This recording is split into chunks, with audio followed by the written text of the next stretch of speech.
We all spend a significant portion of our lives in digital space, whether that's through a computer, a phone, or other smart devices.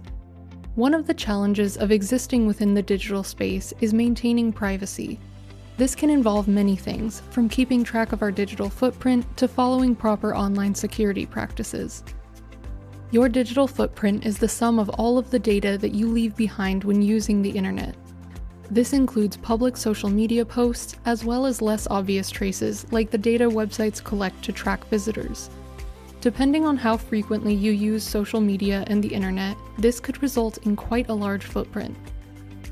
To get an idea of your own digital footprint, you can try looking up your name on a search engine like Google. If you've ever done this, you'll know that some surprising things may pop up, such as old posts or accounts you've forgotten about, or even websites you've never heard of before that seem to have your information. So how exactly does all of this data get collected? Websites and apps use a variety of technologies to keep track of your online activity. Cookies allow tracking even after you've left a site, and device fingerprinting uses your browser to track activity. Mobile apps may allow advertisers to track you using their own identifiers. Websites or apps that collect data from you directly are called first-party collectors. When you interact with these first-party collectors, information about you and your habits are gathered and stored in a company database. But why do these companies want your data anyway? The short answer is money. First-party collectors can profit off of your information by selling it to third-party data collectors, who then use it to develop targeted ads. For example, if you view or interact with content related to beauty or fitness, you may find that you begin to see more advertisements from makeup or athletic clothing brands even on other websites or apps. There is always a risk to your privacy when using websites or apps. Think of all of the sensitive information we accumulate through online banking, healthcare portals, and even our school accounts. It is important for us to understand who has access to our personal information and how it is being used. When our vulnerable information is unprotected, we are at risk of incidents as serious as cyberstalking, phishing scams, and even identity theft. There are some precautions we can take to maintain control over what information is made available to the public and to the tools that we use.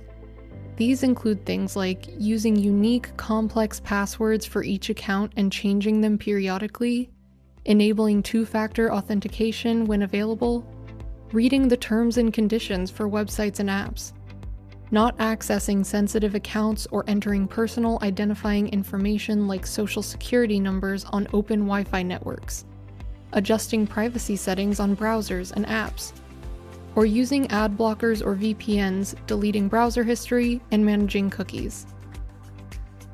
There are certain privacy rights that are afforded to individuals under specific circumstances.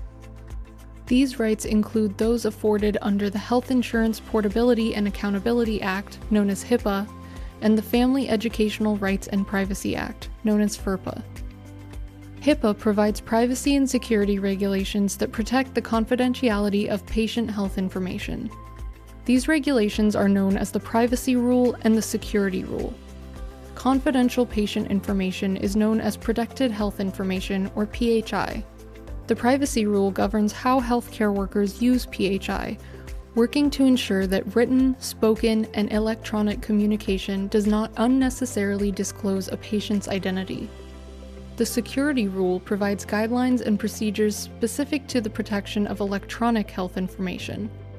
This rule requires that entities working with such information have measures in place to ensure the privacy of PHI, as well as protection against potential threats or security hazards. It's important to know that in some scenarios, health records may not be protected under HIPAA Privacy Rule. Some student health records that constitute education records may instead be protected by FERPA.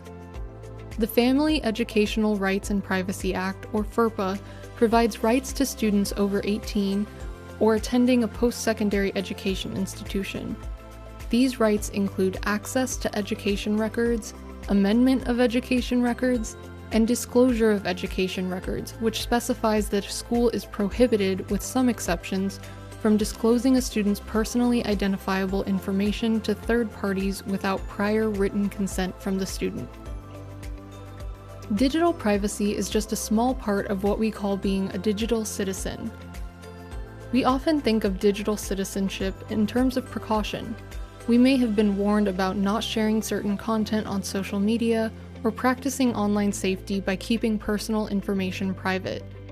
But digital citizenship is about more than just what not to do online. Digital citizenship is defined by Canada's Centre for Digital Media Literacy as the ability to navigate our digital environments in a way that's safe and responsible, and to actively and respectfully engage in these spaces. How can we behave as good digital citizens in our own online communities? A good digital citizen is community-minded and empathetic, uses technology positively, shares information responsibly, and uses technology and information ethically. Let's take a closer look. Being community-minded and empathetic online can be difficult in spaces where it seems like everyone is behaving badly. We must remember that there are real people on the other side of the screen, and treat others as we would in person. We can foster empathy and community by not engaging in online conflict, reporting harassment and hate speech, and speaking out against cyberbullying and other inappropriate behavior. Using technology in a positive manner goes beyond doing what's right when you encounter issues online. It's also about proactively using digital tools to contribute positively to your community. That might look like using technology to connect with friends and family, limiting screen use when interacting with others in person, and reaching out to others in your community to solve real-world issues. One of the wonderful things about technology is the ability it gives us to share information with others. Unfortunately, it also makes it very easy to spread misinformation. A big part of our responsibility as a digital citizen is making sure that we are conscientious when sharing information on the internet. This includes verifying information we see online using reputable sources, sharing information that may be useful to others, and challenging misinformation respectfully. The ethical use of technology and information ensures safety and dignity for ourselves and others. This includes knowing what rights you have when it comes to using and sharing information, as well as what steps you can take to maintain privacy. We use technology and information ethically by using tools and settings to manage privacy, respecting the privacy of others when posting online, and knowing how to legally access and use content, including copyright and fair use. How we behave online is an extension of how we behave in other areas of our life. More and more of our time is spent online, and while this allows a level of connection that is not possible without technology, it also allows a level of anonymity that can make interaction challenging. Digital citizenship encourages us to engage with digital media and tools responsibly, maintaining a safe and positive environment.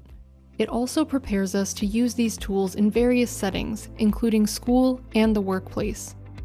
In the next video, we'll take a look at one of the modern challenges to good digital citizenship: artificial intelligence. Want some help? Schedule a research appointment with one of our librarians today.